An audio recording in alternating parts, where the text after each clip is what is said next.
Hello दोस्तों, स्वागत है आपका आपके अपने चैनल उपचार नुस्खे में। हम उपचार नुस्खे चैनल में रोजाना एक लेटेस्ट वीडियो अपडेट करते हैं। अगर आप हमसे जुड़ना चाहते हैं तो आप उपचार नुस्खे चैनल को सब्सक्राइब कर लें और साथ ही बेल आइकन को क्लिक करें, जिससे आपको हमारे द्वारा अपलोड की गई वीडियो सबसे पहले देखने को मिले।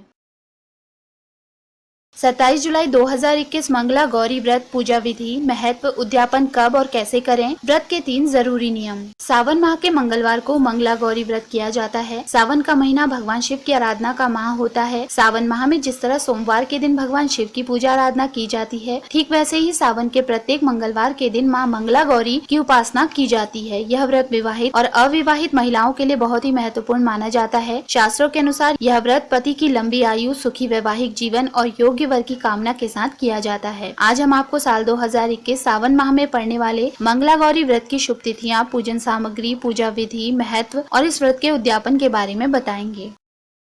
सावन 2021 के सभी मंगला गौरी व्रत की तिथियां। साल 2021 में सावन माह 25 जुलाई रविवार से शुरू होगा। इस साल सावन माह में कुल 4 मंगलवार अर्थात मंगला गौरी व्रत पड़ रहे हैं। पहला मंगला गौरी व्रत 27 जुलाई को, दूसरा व्रत 3 अगस्त, तीसरा व्रत 10 अगस्त और अंतिम व चौथा मंगला गौरी व्रत 17 अगस्त को पड़ेगा। मंगला गौरी व्रत पूजन सामग्री। मंगला गौरी व्रत की सभी पूजन सामग्री 16 की संख्या में होनी चाहिए। जो भी लोग इस व्रत को करते हैं उन्हें व्रत की सामग्री के रूप में लाल फूलों की 16 मालाएं, 16 की गिनती में श्रृंगार का सामान, सुपारी, इलायची, फल फूल, पान, सूखे मेवे, मिठाई और 7 प्रकार के अनाज की जरूरत होती है। मंगला गौरी व्रत पूजा विधि। सावन माह के मंगलवार के दिन सबसे पहले नित्य कर्मों से निवृत्त होकर स्नान आदि के बाद व्रत का संकल्प लें और एक साफ चौकी पर लाल कपड़ा बिछा लें। इस चौकी पर चावलों से नवग्रह बनाकर प्रथम पूज्य गणपति जी को स्थापित कर उनके समक्ष जल से भरा कलश स्थापित करें और सर्वप्रथम श्री गणेश जी का ही पूजन करें। इसके बाद आटे से निर्मित दिया बनाकर षोडशोपचार से माता गौरी का पूजन करें। पूजा में माँ गौरी को 16 की संख्या में सुहाग का सभी सामान व अन्य पूजन सामग्री अर्पित करें और इसके बाद मंगला गौरी व्रत कथा पढ़कर सभी में प्रसाद वितरण करें। इस दिन एक ही समय भोजन किया जाता है। मंगला गौरी महत्व। मंगला गौरी व्रत में विधि पूर्वक माँ गौरी की पूजा करने से अखंड सौभाग्य का वरदान प्राप्त होता है। इस व्रत के प्रभाव से दाम्पत्य जीवन में प्रेम बना रहता है। मान्यता है कि जो भी लोग इस व्रत को करते हैं उनके घर में सुख शांति बनी रहती है। इस व्रत के प्रभाव से दाम्पत्य जीवन में चल रही समस्याएं दूर तो होती ही हैं, साथ ही कुंवारी कन्याएं यदि इस व्रत को करें तो उन्हें योग्य वर की प्राप्ति होती है। जिन जातकों की जन्म कुंडली में मांगलिक दोष है, इस व्रत के प्रभाव से वह दोष भी कम हो जाता है। मंगला गौरी व्रत उद्यापन विधि। अगर आप सावन के महीने के ही मंगला गौरी व्रत कर रहे हैं या फिर 5 वर्षों तक इस व्रत को करते हैं तो आपको उद्यापन अवश्य करना चाहिए। उद्यापन के लिए सबसे पहले सुबह जल्दी उठकर लाल वस्त्र धारण करें। इसके बाद ब्राह्मण और 16 सुहागन स्त्रियों को भोजन के लिए आमंत्रित करें। अपने पति के साथ हवन और माँ गौरी का विधिवत पूजन करें और माँ को श्रृंगार का सामान अर्पित करें। हवन के बाद माता मंगला गौरी की आरती करें और सभी में प्रसाद वितरण करें। अंत में ब्राह्मण और सभी 16 स्त्रियों को भोजन कराकर दान दक्षिणा देकर उद्यापन की विधि संपन्न करें। मंगला गौरी व्रत के नियम। मंगला गौरी व्रत करने के विशेष नियम है। इस व्रत को करने वाले व्रती को सूर्योदय से पहले ही जागना होता है। इसके बाद नित्य कर्मों से निवृत्त होकर स्नान करके साफ वस्त्र धारण करने के बाद ही माता गौरी की पूजा करनी चाहिए और इस दिन मंगला गौरी व्रत कथा का पाठ या श्रवण जरूर करना चाहिए। पूजा में माँ को 16 की संख्या में श्रृंगार की सामग्री अर्पित करनी चाहिए। आपने जितने भी व्रत का संकल्प लिया है, व्रत पूर्ण होने के बाद व्रत का उद्यापन जरूर करें। फ्रेंड्स, अगर आपको हमारे द्वारा दी गई ये सभी जानकारियाँ पसंद आई हो तो आप उपचार नुस्खे चैनल को सब्सक्राइब, लाइक और शेयर करना ना भूलें।